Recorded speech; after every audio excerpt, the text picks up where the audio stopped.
Houston, nuit du 29 septembre 2021. Il est un peu plus de 4h40 du matin quand le 911 du comté de Harris reçoit un appel. Au bout du fil, une voix jeune, tendue, presque mécanique. Benjamin Elliott, 17 ans, l'âge d'un trait. He just killed my sister. Oh my God. La standardiste tente de comprendre. Benjamin explique qu'il pensait rêver. Il dit avoir pris un couteau, avoir poignardé sa sœur.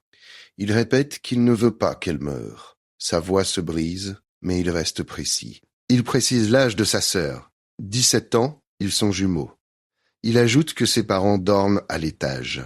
La standardiste lui demande de réveiller ses parents.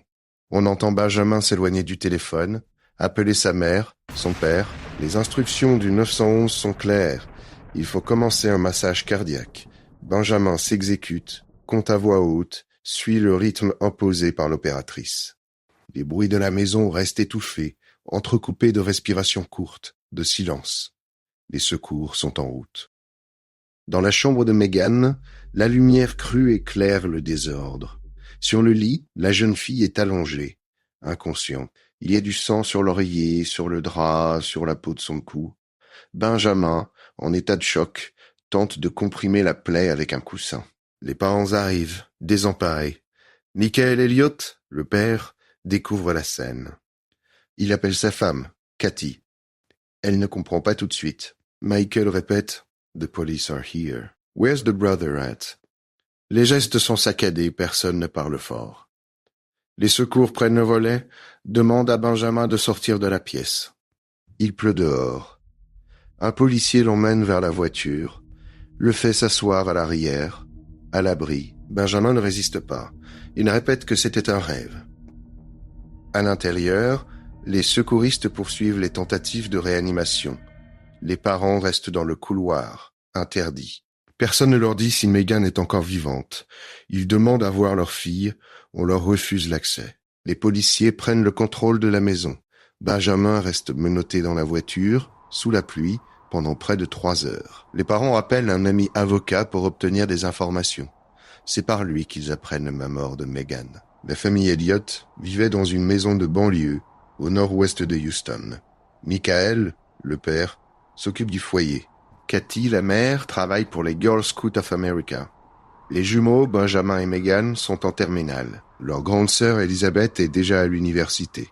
Les Elliott partagent une passion pour le camping, la randonnée, les couteaux de collection. La veille du drame, Michael a offert à Benjamin un couteau de survie, modèle militaire, après une discussion autour d'un jeu vidéo. Benjamin l'a gardé près de son lit. Megan, elle, est décrite comme sensible, créative, passionnée de dessin et de poésie. Diagnostiquée autiste, elle trouve du réconfort auprès de son frère, qu'elle suit dans la maison quand elle se sent mal à l'aise. Benjamin, lui, est discret, passionné de mécanique, de jeux vidéo, de science. Les 2 adolescents sont proches. Les parents n'ont jamais signalé de conflit sérieux entre eux. La veille, père et fils ont passé la soirée à jouer ensemble. Au poste de police, Benjamin est interrogé par le détective Munoz. Il raconte ce dont il se souvient. Il s'est endormi vers 2h30 ou 3h30. Il dit que la sensation de poignarder lui est revenue comme dans un cauchemar. Il se rappelle avoir allumé la lumière dans la chambre de Megan, vu le sang, tenté d'arrêter l'hémorragie avec un oreiller. Il a ensuite couru dans sa chambre pour appeler les secours. Il donne le code de son téléphone, répond aux questions sans avocat. Il dit n'avoir jamais eu de diagnostic psychiatrique, n'avoir aucun problème à la maison. Il parle de ses projets d'études du SAT prévu le samedi suivant. Les policiers récupèrent le couteau ensanglanté, examinent la scène. L'autopsie révélera plus tard que Megan a reçu 2 coups de couteau, et non un seul comme Benjamin le pensait. Les parents, tenus à l'écart, ne comprennent pas. Ils n'ont pas le droit de voir leur fils, ni de lui parler de la nuit du drame. Benjamin, libéré sous caution, après quelques jours de surveillance, retrouve ses parents chez la grand-mère maternelle. La famille ne dort plus dans la maison. Les nuits suivantes, Michael dort sur une chaise devant la porte de Benjamin, par précaution. Un système d'alarme est installé sur la porte de la chambre. Rapidement, une question s'impose à tous. Benjamin a-t-il tué sa sœur volontairement, ou était-il en proie à un trouble du sommeil ? Les avocats de Benjamin évoquent la possibilité d'un épisode de somnambulisme. La police, elle, s'interroge sur l'absence de mobile, sur la personnalité du garçon, sur la dynamique familiale. L'enquête commence méthodique, à la recherche d'indices qui pourraient expliquer ce qui s'est réellement passé dans la chambre de Megan. Cette nuit-là... Au commissariat du comté de Harris, la lumière des néons ne laisse aucune zone d'ombre. Benjamin Elliott, 17 ans, est assis face au détective Munoz. Il porte encore les vêtements de la nuit, un t-shirt gris, un pantalon de pyjama. Ses mains sont posées à plat sur la table.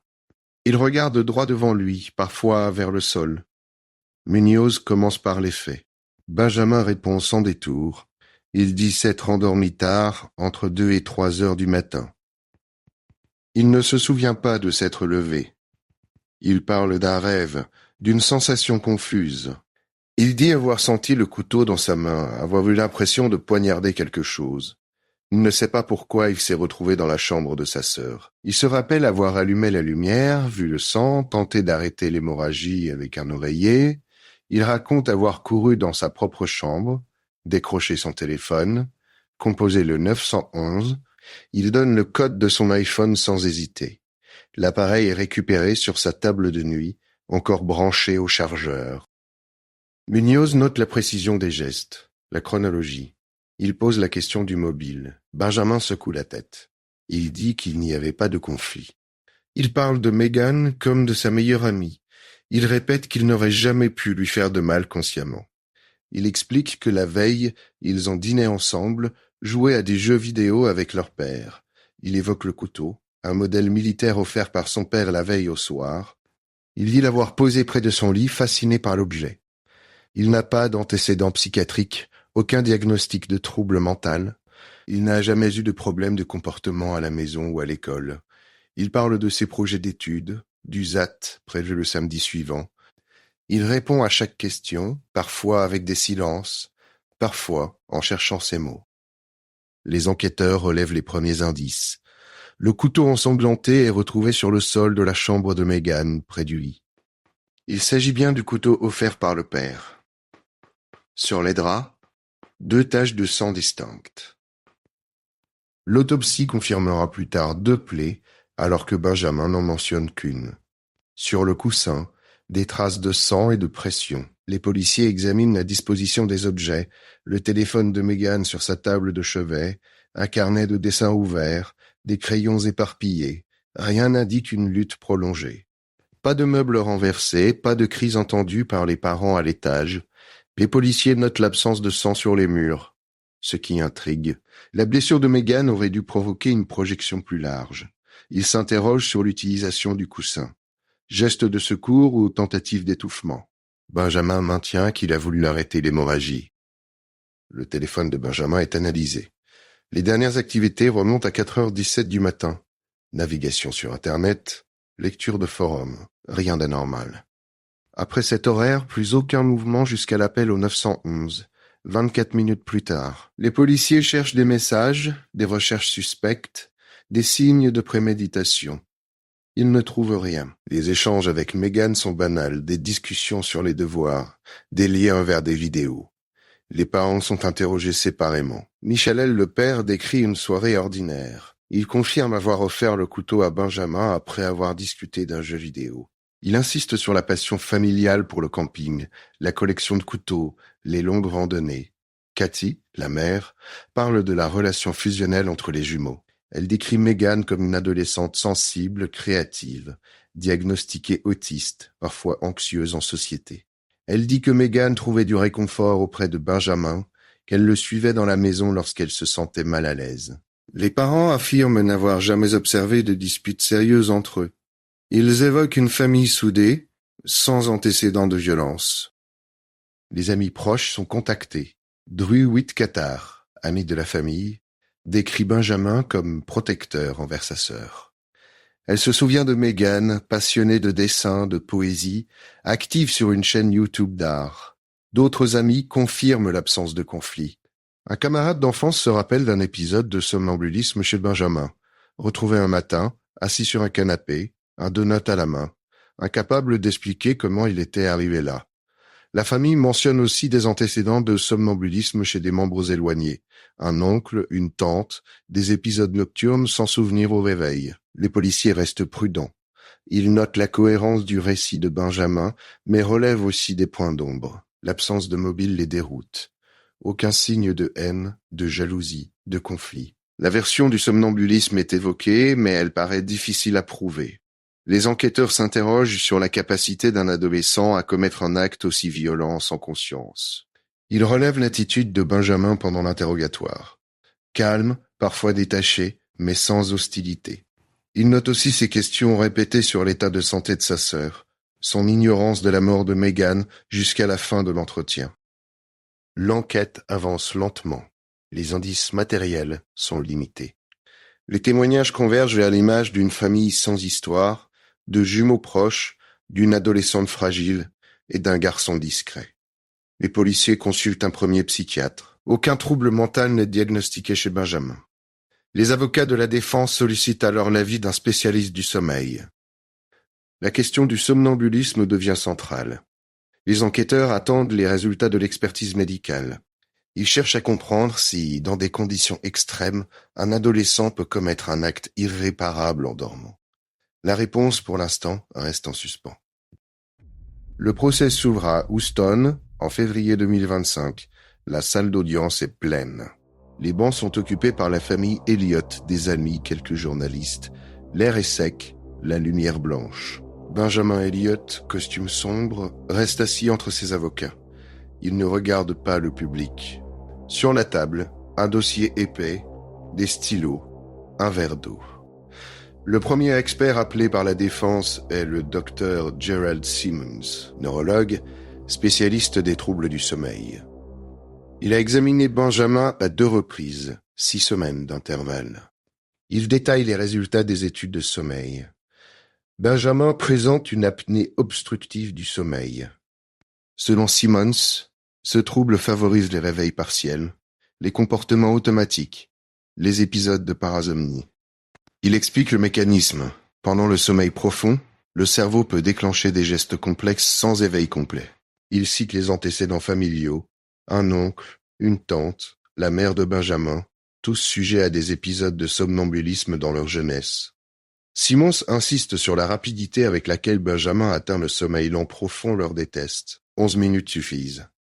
Il rappelle que, la nuit du drame, l'activité du téléphone s'arrête à 4h17. L'appel au 911 a lieu 24 minutes plus tard. Pour Simmons, ce laps de temps correspond à une fenêtre typique d'apparition du somnambulisme. Il précise que, lors des études en laboratoire, Benjamin n'a pas été observé en train de marcher ou de parler, mais il rappelle que l'absence d'épisodes en milieu contrôlé n'exclut pas le diagnostic. Simmons évoque aussi les souvenirs fragmentaires apportés par Benjamin, la sensation du couteau, la panique, l'impression de rêve. Selon lui, ces bribes de mémoire sont compatibles avec un éveil incomplet, typique des parasomnies. Il conclut que l'hypothèse d'un acte commis sans conscience réelle ne peut être écartée. L'accusation fait venir son propre expert, le docteur Mark Pressman, psychologue spécialisé dans les troubles du sommeil. Il conteste la thèse de la défense. Selon lui, les actes commis lors d'un épisode de somnambulisme sont généralement simples. Marcher, ouvrir une porte, manipuler des objets familiers. Il affirme que la violence dirigée vers autrui est rare et survient presque toujours en réaction à une contrainte physique. Pressman souligne que Benjamin a dû saisir le couteau, le dégainer, se rendre dans la chambre de sa sœur, viser le cou, frapper à 2 reprises. Pour lui, cette séquence relève d'une planification consciente. Il insiste sur la mémoire partielle de Benjamin, la sensation du couteau, la tentative de stopper l'hémorragie. Selon Pressman, un véritable somnambule ne conserve aucun souvenir précis de ses actes.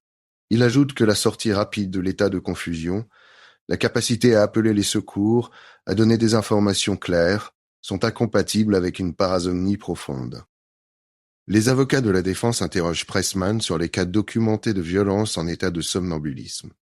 Il admet leur existence, mais les décrit comme exceptionnels, souvent associés à des antécédents psychiatriques lourds ou à la prise de substances. Il rappelle que Benjamin n'a pas d'antécédents de ce type. La défense insiste sur les témoignages d'amis et de proches. Un épisode de somnambulisme à 10 ans, retrouvé assis sur un canapé, un donut à la main, incapable d'expliquer sa présence. Une grande tante raconte s'être réveillée dans les bois, en pleine nuit, sans souvenir du trajet. Pressman reconnaît la prédisposition familiale, mais la juge insuffisante pour expliquer un acte aussi complexe. Le procès se poursuit. Les avocats de l'accusation reviennent sur la scène de crime. Ils présentent les photos du lit, du coussin taché de sang, du couteau. L'autopsie est détaillée. 2 plaies, l'une de 4 centimètres de profondeur, sectionnant la carotide et la jugulaire. Le médecin légiste estime que la mort est survenue en quelques minutes. Les enquêteurs décrivent l'absence de traces de lutte. Pas de meubles déplacés, pas de cris entendus. Le sang est concentré sur le lit, le coussin, le drap. Les murs sont propres. L'accusation avance que le coussin a pu servir à étouffer d'éventuels cris plutôt qu'à comprimer la plaie. Il s'interroge sur l'absence de projection sanguine, sur la position du corps, sur la chronologie des gestes. La défense répond que Benjamin a tenté de sauver sa sœur. Elle s'appuie sur l'appel au 911, sur les instructions suivies à la lettre, sur la panique perceptible dans la voix du garçon. Elle rappelle l'absence de mobile. Aucun conflit, aucune dispute, aucun gain possible. Les proches témoignent de la relation fusionnelle entre les jumeaux. Un ami d'enfance décrit Benjamin comme protecteur, attentif, sans antécédent de violence. La famille insiste sur l'absence de signes avant-coureurs. Les avocats soulignent que le comportement de Benjamin après les faits, appel au secours, tentative de réanimation, coopération avec la police, ne correspond pas à celui d'un meurtrier conscient de ses actes. L'accusation insiste sur certains détails du comportement de Benjamin. Sa voix basse lors de l'appel, interprétée comme une volonté de ne pas réveiller les parents. Son calme apparent pendant l'interrogatoire. Sa formulation précise, le téléphone est à la scène de crime. Les procureurs y voient la marque d'une prise de conscience, d'une distance émotionnelle. Ils évoquent aussi les propos de Benjamin sur la santé mentale de sa sœur, laissant entendre que la famille n'était pas aussi unie qu'elle le prétend. Les débats s'étendent sur la question du mobile. Les jurés entendent que rien, dans la vie de Benjamin, ne laissait présager un passage à l'acte. L'accusation admet l'absence de motif, mais rappelle que l'intention peut exister sans raison apparente. La défense marcelle que l'absence de mobile, la personnalité du garçon, la dynamique familiale, tout converge vers l'hypothèse d'un accident. Après 4 jours d'audience, les jurés se retirent. Ils doivent trancher entre 2 thèses. Un meurtre volontaire, commis sans mobile, ou un acte tragique, survenu dans un état de conscience altéré. Les éléments scientifiques s'opposent, les témoignages se répondent, les faits restent les mêmes. La décision repose désormais sur leur intime conviction. La suite, c'est le verdict et ses conséquences. Houston, 21 février 2025. Il est un peu plus de 15 heures quand les jurés réapparaissent dans la salle d'audience. L'air est saturé de tension. Les bancs sont pleins, mais personne ne parle. Benjamin Elliott, costume sombre, reste assis entre ses avocats. Il regarde droit devant lui, les mains jointes. À sa droite, ses parents, Michael et Cathy, ne bougent pas. Le juge demande si le jury a rendu sa décision. Le silence dure encore quelques secondes. Le président du jury se lève, remet une enveloppe au greffier. Le verdict est lu d'une voix neutre. Nous, membres du jury, déclarons l'accusé Benjamin David Elliott coupable de meurtre, tel qu'il est reproché dans l'acte d'accusation.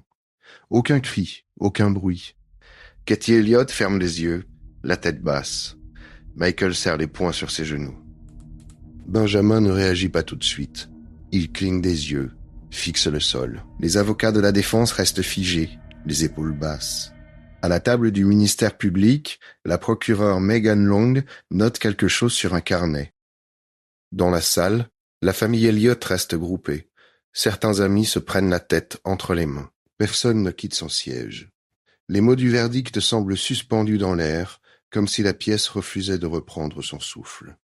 Benjamin, lui, ne pleure pas. Il garde le visage fermé, le regard vide. Plus tard, il dira qu'il a eu l'impression d'assister à la scène de l'extérieur, comme dans un rêve. Le lendemain matin, la sentence est prononcée. Les avocats de l'accusation réclament 40 ans de prison. Un membre du jury demande la clémence, évoquant la situation de la famille. Le juge Danilo Lacayo tranche 15 ans de réclusion. Il précise qu'il souhaite une peine qu'il puisse assumer. Benjamin se lève, encadré par 2 agents. Il écoute sans broncher. Michael et Cathy se tiennent la main. Ils ne parlent pas. À la sortie, la famille quitte la salle sans s'attarder. Les journalistes restent à distance. Dans les couloirs, les réactions se croisent. Les avocats de la défense, Wes Rucker et Carrie Hart, expriment leur incompréhension. Vous ne condamnez pas un adolescent sur la base de son attitude ou de la façon dont il répond aux questions. Ils insistent sur l'absence de mobile, sur la personnalité de Benjamin, sur la dynamique familiale. Ils rappellent que Benjamin a appelé les secours, tenté de sauver sa sœur, coopéré avec la police. Pour eux, le doute subsistait. La procureure Megan Long, elle, défend la décision du jury. Elle souligne la complexité de l'affaire, l'absence de témoins, la rareté des cas de violence extrême en état de somnambulisme. Elle revient sur l'attitude de Benjamin pendant l'interrogatoire. Son calme, ses réponses précises, l'absence de remords perçus. Elle évoque la formulation de Benjamin lors de l'entretien avec le détective Munoz. Le téléphone est à la scène de crime. Un détail qui, selon elle, trahit une prise de conscience. Elle ajoute « On ne sait pas toujours ce qui se passe derrière les portes closes. » Les arguments finaux des 2 camps restent présents dans tous les esprits. La défense a martelé l'absence de mobile, la relation fusionnelle entre les jumeaux, l'absence d'antécédents de violence. Elle a insisté sur la possibilité d'un épisode de somnambulisme, appuyé par l'expertise du docteur Simmons et les antécédents familiaux. Elle a rappelé que Benjamin n'a jamais tenté de fuir ni de dissimuler les faits. L'appel au 911, la tentative de réanimation, la coopération avec les enquêteurs, autant de gestes incompatibles selon eux avec un acte prémédité. L'accusation de son côté a mis en avant la complexité des gestes accomplis. Saisir le couteau, se rendre dans la chambre de Megan, viser le cou, frapper à 2 reprises. Elle a souligné la mémoire partielle de Benjamin, sa sortie rapide de l'état de confusion, sa capacité à donner des informations claires. Elle a évoqué la possibilité d'une dissimulation familiale, pointant le recours rapide à un ami avocat, la protection dont aurait bénéficié Benjamin.